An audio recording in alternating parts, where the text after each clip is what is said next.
నమస్తే, thank you chief guest for being here tonight.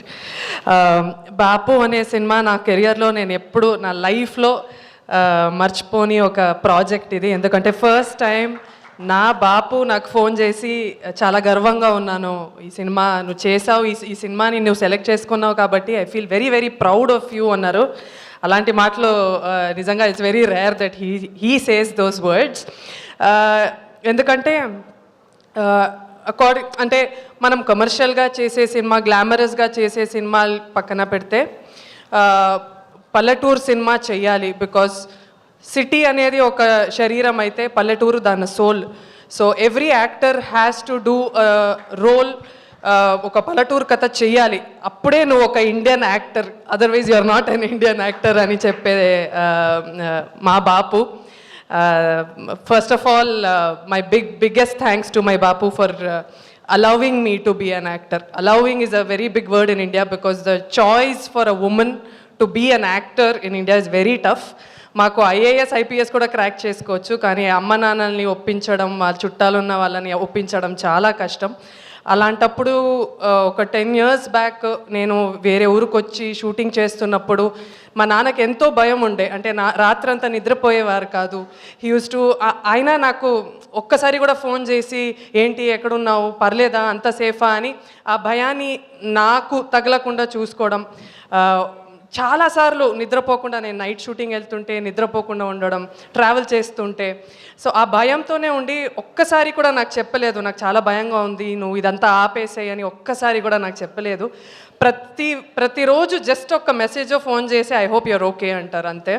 So అలాంటి ఫ్యామిలీకి, అలాంటి నాన్నకి పుట్టినందుకు నేను చాలా గర్వపడుతున్నాను. I'm so thankful to my dad for giving me this opportunity. ఎందుకంటే చాలా అమ్మాయిలు చూస్తాను, చాలామందికి యాక్టింగ్ అంటే చాలా పిచ్చి ఉంటుంది, కానీ ఇంట్లో ఒప్పుకోవట్లేదు అంటారు. So I feel very blessed today. Bapu అనే సినిమా నా కెరియర్లో అంటే బిఫోర్ బాపు ఆఫ్టర్ బాపు అని ఉంటుంది. ఇంతవరకు కామెడీ అంటే చిన్న రోల్స్ చేసే నాకు ఇలాంటి క్యారెక్టర్ నువ్వు చేయగలుగుతావు అనే ఒక పెద్ద భరోసా ఇచ్చిన దయా గారు, కామ్రేడ్ ఫిల్మ్ ఫ్యాక్టరీ ప్రొడ్యూసర్ మన రాజీ గారు, thank you sir, thank you. I cannot thank you enough for giving me this role.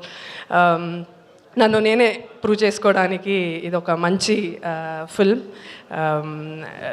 Please ఇది థియేటర్కి వెళ్ళి చూడండి. I'm extremely blessed to have acted with Brahmaji sir. First day నేను షూటింగ్ వచ్చాక చాలా గ్లామర్గా ఉంది అమ్మాయి, చాలా కమర్షియల్గా ఉంది, సరిపోవట్లేదేమో అన్నారు. అది నేను ఛాలెంజ్గా తీసుకున్నా. ఫస్ట్ డే అలా ఉన్నా, కానీ కొంచెం డల్ మేకప్ అంతా వేసుకున్నాక ఇంకా ఆయన కన్విన్స్ అవ్వలేదు. ఒక 3-4 days తర్వాత అంటే పొలాల్లో మనం షూటింగ్ చేస్తుంటే అంబ్రెలా తీసేయని చెప్పి అట్లానే ఉండిపోయా. ఒక 12 hours 13 hours I was just standing under the sun to make sure I tan fully and I convince him. ఆయన్ని కన్విన్స్ చేయడం నాకు first project. And I think on the last day he said you have done a good job అన్నారు. So thank you sir for accepting me to be your daughter. And Amani ma'am, legendary actress, such variety roles and such a versatile actress. తను కూడా ఒక సీన్లో నన్ను కొట్టేలాగా ఒక scene ఉంటుందన్నమాట. తను ma'am చాలా క్యారెక్టర్ లోపే స్కిన్ ఆఫ్ ద క్యారెక్టర్కి అంతా వెళ్ళిపోయి ఫట్ అని కొట్టింది. And I was like okay అని. కానీ నిజంగా ఒక అమ్మలాగా ఎప్పుడైతే తన కూతురిని కొట్టినప్పుడు వాళ్ళు ఫీల్ అవుతారు కదా, అలానే ఆమ్ని మ్యామ్ నన్ను కొట్టిన తర్వాత ఏడ్చింది. ఒక 3 hours ఏడుస్తూనే ఉంది. But I had such a wonderful time acting with them.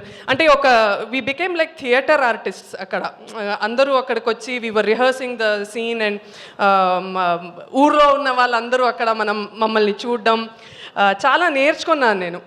So ఈ పల్లెటూరులో ఈ సినిమా చేయడం, మనకి అన్నం పెట్టే భూమికి ఇది ఒక చిన్న ఈ సినిమాని అర్పిస్తున్నాం, అంతే.